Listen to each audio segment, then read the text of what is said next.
The summer of 1941, the world trembled. Across the vast plains of the Soviet Union, the earth shook beneath the treads of Nazi tanks.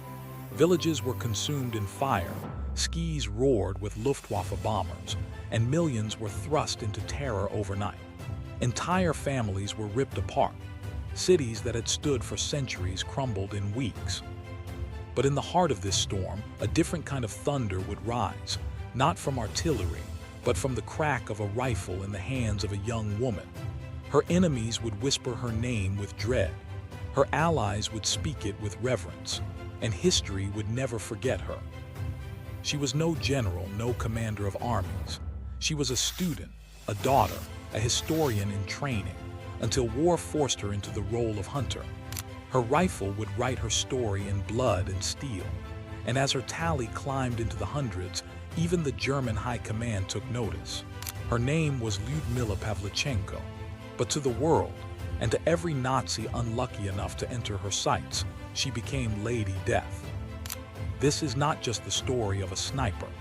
This is the story of resilience, of transformation, and of a woman who hunted without mercy in a war that demanded nothing less.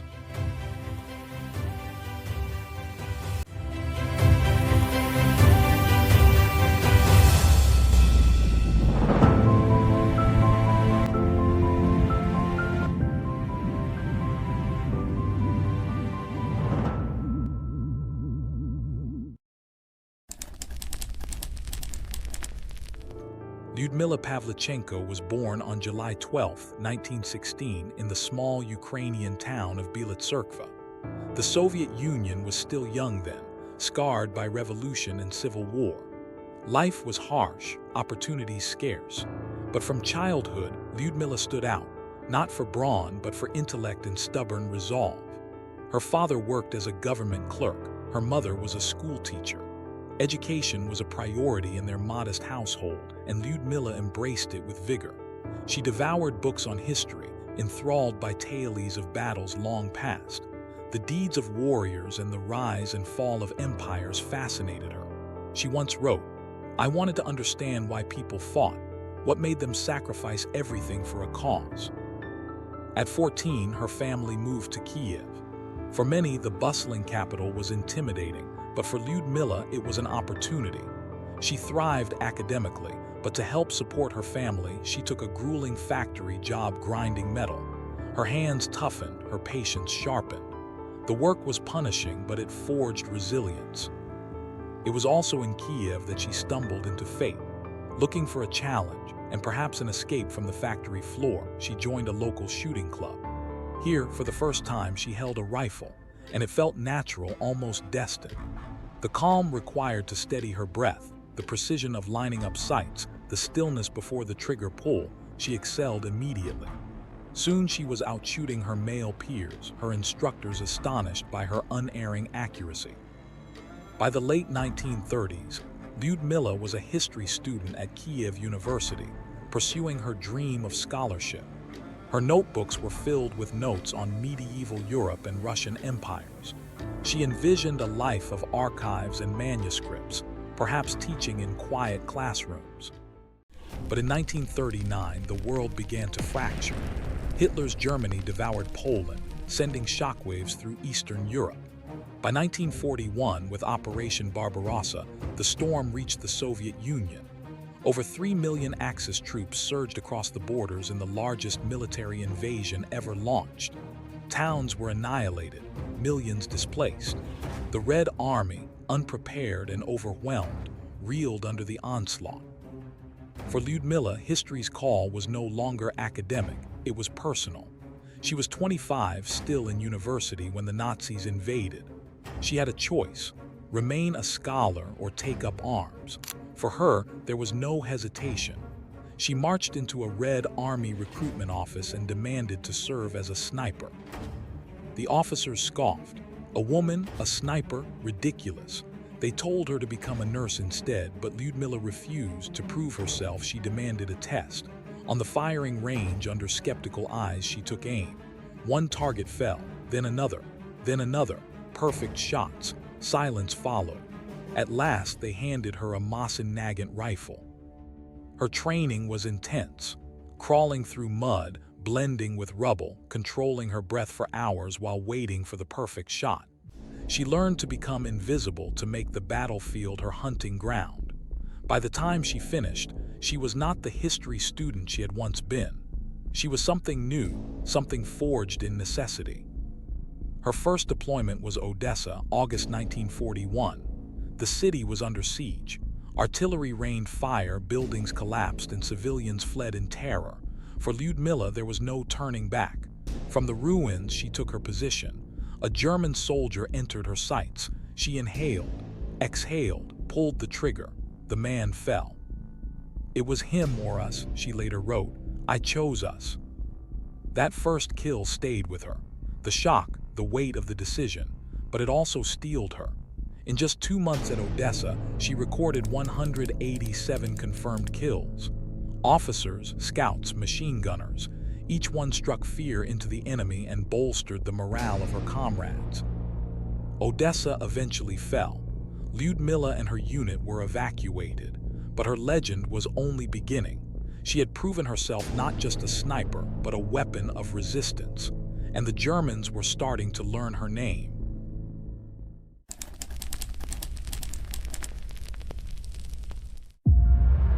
After Odessa, Lyudmila was sent to Sevastopol, the fortress city of Crimea.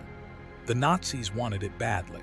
From October 1941 to July 1942, the city endured one of the most brutal sieges of the war. For Lyudmila, it was both her greatest trial and the crucible that would make her immortal. The city was hell on earth. The Luftwaffe reduced entire districts to rubble. Artillery turned homes, hospitals, even schools into shattered skeletons of stone. Civilians huddled in basements, surviving on scraps of bread and thin soup. The Red Army, battered but determined, turned every ruin into a fortress. Here, a sniper was both weapon and ghost. Lyudmila adapted to the ruins, lying in wait for hours, her rifle resting on cold stone, her body numb with hunger.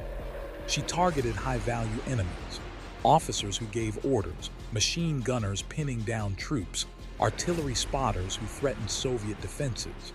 Every shot she took disrupted German coordination. Her tally soared: 200, 250, 300 confirmed kills. By June 1942, she was the deadliest female sniper in history. But these were not just numbers. Each shot carried psychological weight. She confessed in her memoirs, "I never grew numb to it. Each shot cost me something." The Germans soon realized she was not just another sniper, she was Lady Death. They broadcast propaganda promising rewards for her capture. They sent their best marksmen to hunt her. Sniper duels became a deadly game of patience. For hours, she would search for a glint of metal, a careless movement. She used decoys, helmets on sticks, mirrors flashing in the sun to draw enemy fire. Then she would strike unseen, merciless. But the price was heavy. She endured multiple injuries, shrapnel tearing into her leg, a bullet grazing her arm, concussions that blurred her vision for days.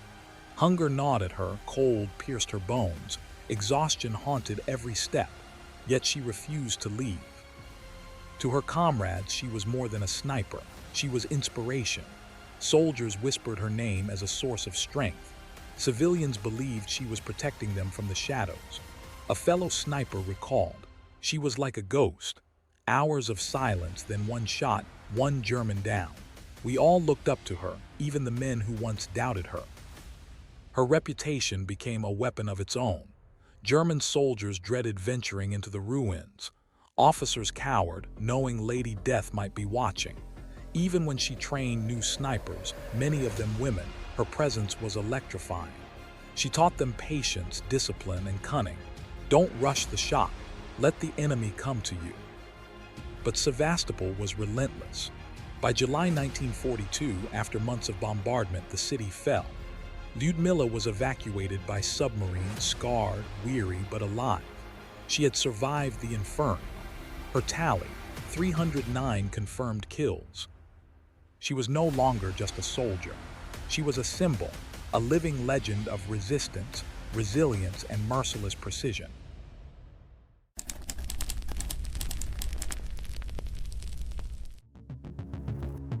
For most, survival meant returning home. But for Lyudmila, her war was not over. In 1942, the Soviet command recognized that her story could inspire far beyond the front lines. They sent her abroad to rally support for the Allies. At just 26 years old, with 309 confirmed kills, she became the first Soviet citizen to visit the White House. There, she met Franklin Roosevelt. More importantly, she met Eleanor Roosevelt, with whom she would form a lifelong friendship. Across the United States and Canada, Lyudmila addressed crowds. In Chicago, she stood before thousands, medals glinting on her uniform. Her words cut through complacency. "Gentlemen, I am 26 years old and I have killed 309 fascists. Don't you think you've been hiding behind my back for too long?" The audience erupted. Her blunt honesty electrified crowds. Newspapers celebrated her as Lady Death. Women saw her as proof that courage had no gender. Soldiers saw her as living defiance. She became a symbol not just of Soviet resistance, but of women's strength worldwide. Yet behind the legend was a human being scarred by war. In private, she admitted to Eleanor Roosevelt that the faces of those she killed haunted her. The friends she lost weighed heavily on her heart. "I've seen too much loss," she confessed. "I only want peace for my people." After the war, she returned to Ukraine. She finished her degree at Kyiv University and became a historian, researching naval history. She lived modestly, avoiding fame. Yet her story lived on. Songs, poems, films, books all immortalized Lady Death. In 1957, she revisited Sevastopol. Standing on the cliffs, she remembered her comrades. Tears filled her eyes. "They were the real heroes," she said quietly. Lyudmila Pavlichenko died in 1974 at just 58. The war had left scars that time could not heal, but her legacy was undeniable. In Moscow, her rifle rests in a museum, a relic of resistance, a reminder of the young historian who became a legend. Her story endures not because of her tally, but because of what it represents. The strength of one woman against an empire, the will to resist against impossible odds. So I ask you, could you have stood in her shoes? Could you have pulled the trigger again and again, knowing the burden it carried? If Lyudmila Pavlichenko's story moved you, give this video a thumbs up, subscribe, and hit the bell icon for here. We bring you the forgotten, the legendary, the extraordinary stories of history. Because Lady Death teaches us this: heroes are not born. They are forged in fire, in sacrifice, in the crucible of defiance.